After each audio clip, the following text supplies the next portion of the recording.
Assalamualaikum warahmatullahi wabarakatuh. Halo Bapak Ibu Guru calon guru penggerak Angkatan 5 Kabupaten Mojokerto, apa kabarnya?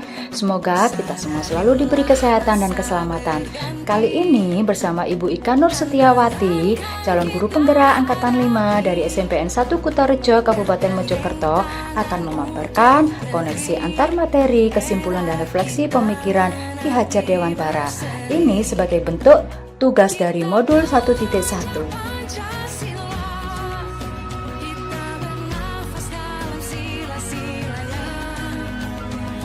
Baiklah, sebagai bentuk refleksi saya terhadap pemikiran-pemikiran Ki Hajar Dewantara, ada 3 pertanyaan.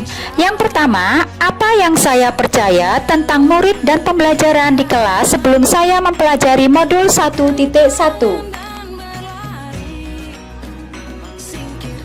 Yang kedua, apa yang berubah dari pemikiran atau perilaku saya setelah mempelajari modul 1.1?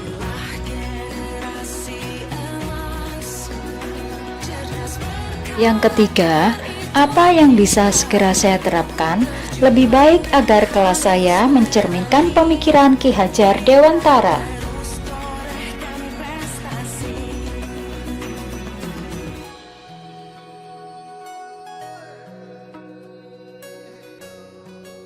Baiklah Bapak Ibu calon guru penggerak, yang saya percaya tentang murid dan pembelajaran di kelas sebelum saya mempelajari modul 1.1, bahwasannya yang pertama, guru lebih dominasi saat melakukan pembelajaran di kelas. Kadangkala seringkali kita merasa letih, lelah saat mengadakan pembelajaran di kelas. Ini artinya kita lebih mendominasi pembelajaran di kelas. Dan seringkali saya merasa bahwa anak-anak didik saya itu lebih banyak tergantung kepada saya. Kedua, peserta didik kurang aktif dan kurang motivasi dalam proses pembelajaran. Kadangkala saya merasa kelas menjadi sepi, banyak peserta didik yang terdiam saat saya memberikan materi. Bahkan setelah saya menyampaikan materi, saya sering kali mengajukan pertanyaan apakah kalian mengerti atau paham atas materi yang telah ibu berikan. Mereka hanya terdiam saja. Dan saya sering mengatakan kepada anak-anak bahwasanya kalau kalian diam berarti kalian menandakan ada 2 hal. Yang pertama, kalian mengerti atau paham atas materi yang telah ibu sampaikan. Dan yang kedua, kalian tidak paham atau bahkan tidak tahu apa yang akan mereka tanyakan. Ini yang menjadi kekurangan saya sebelum mempelajari modul 1.1 ini.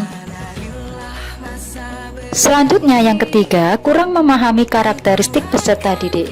Seringkali saya merasa saya kurang bisa memahami karakteristik setiap anak didik saya.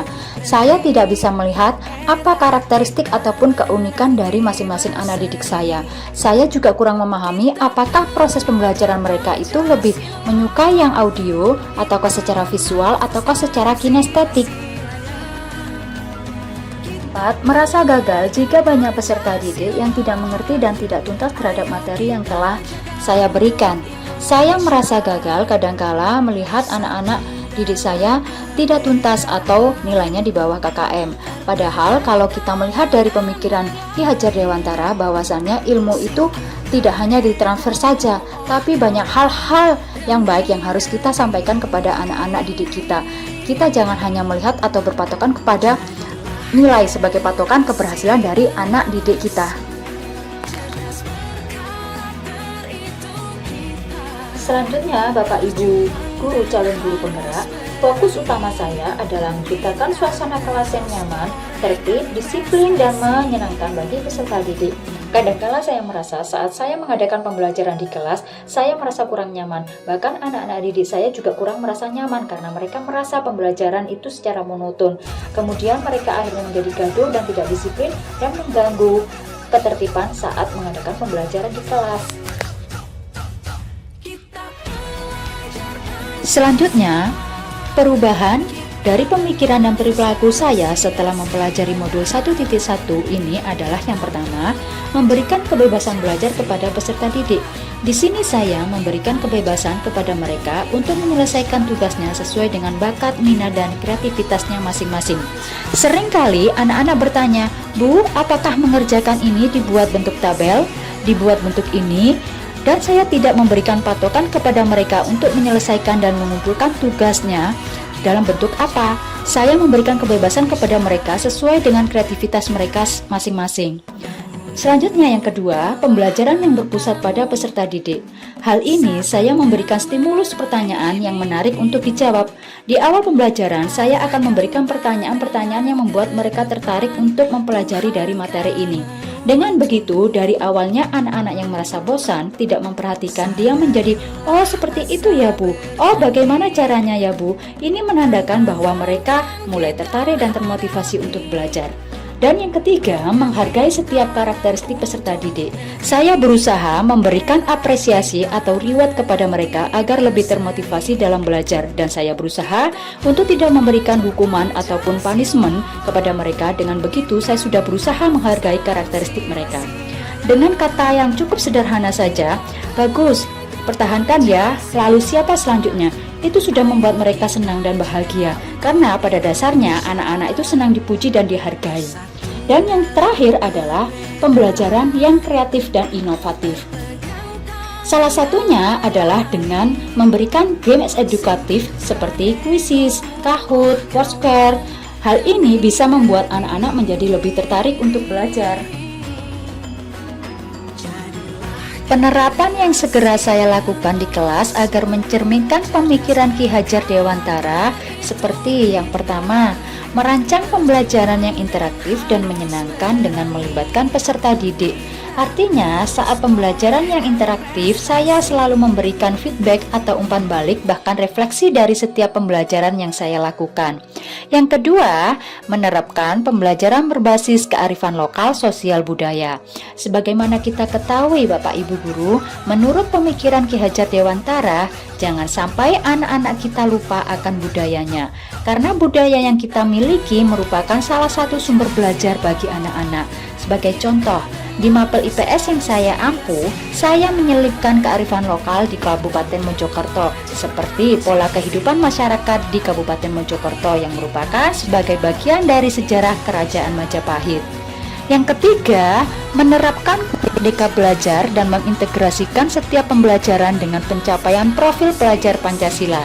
Seperti yang sudah kita ketahui, profil pelajar Pancasila itu ada beriman dan bertakwa kepada Tuhan Yang Maha Esa, kebinekaan global, gotong royong, kreatif, mandiri, dan bernalar kritis. Nah, dalam hal ini saya mencoba merancang pembelajaran yang mencerminkan kebebasan belajar kepada mereka tanpa adanya aturan yang baku, sehingga mereka merasa tidak tertekan dalam belajar dan menjadi pelajar yang mencerminkan profil pelajar Pancasila. Yang keempat, pembelajaran yang juga mengutamakan aspek budi pekerti.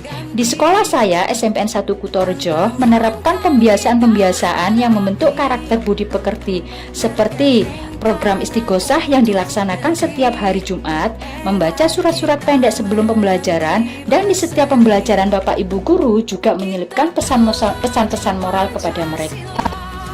Yang kelima, menerapkan sistem AMONG. Sesuai dengan pemikiran Bapak Ki Hajar Dewantara, di sini menerapkan pola asih, asuh, dan asah. Hal ini tentunya berusaha untuk memberikan keselamatan dan kebahagiaan yang setinggi-tingginya kepada peserta didik kita. Yang keenam, pembelajaran yang sesuai dengan kodrat alam dan kodrat zamannya. Nah, di sini sesuai juga dengan pola pemikiran Ki Hajar Dewantara bahwa setiap kodratnya anak itu bermain. Ini kita terapkan bagaimana caranya kelas itu menyenangkan. Kita bisa melakukan pembelajaran dengan menyelipkan permainan di setiap materi yang kita berikan. Tentunya tidak lupa kita selipkan sesuai dengan kearifan lokal daerah yang kita miliki, karena ini memberikan pembelajaran yang melekat pada anak didik kita sepanjang hayatnya.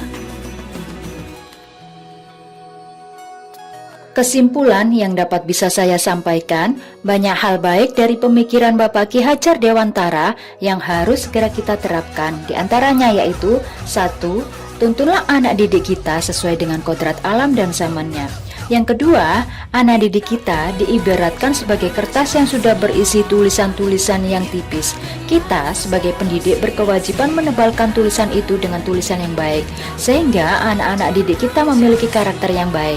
Dan yang ketiga, berikanlah kebebasan belajar untuk anak didik kita. Biarkan mereka belajar sesuai dengan minat dan bakatnya. Biarkan mereka menggali potensi yang ada di dalam dirinya. Jangan biarkan mereka merasa tidak nyaman, tertekan untuk melakukan pembelajaran. Jadikanlah anak-anak didik kita sebagai manusia yang utuh dengan keselamatan dan kebahagiaan yang setinggi-tingginya. Dan jadikanlah diri kita sebagai pendidik yang selalu dirindukan oleh anak didik kita sendiri. Demikianlah pemaparan saya tentang koneksi antar materi, kesimpulan dan refleksi pemikiran Ki Hajar Dewantara. Semoga bermanfaat. Terima kasih. Salam semangat, salam satu hati, salam guru penggerak. Mari bergerak menuju Indonesia maju. Wassalamualaikum warahmatullahi wabarakatuh.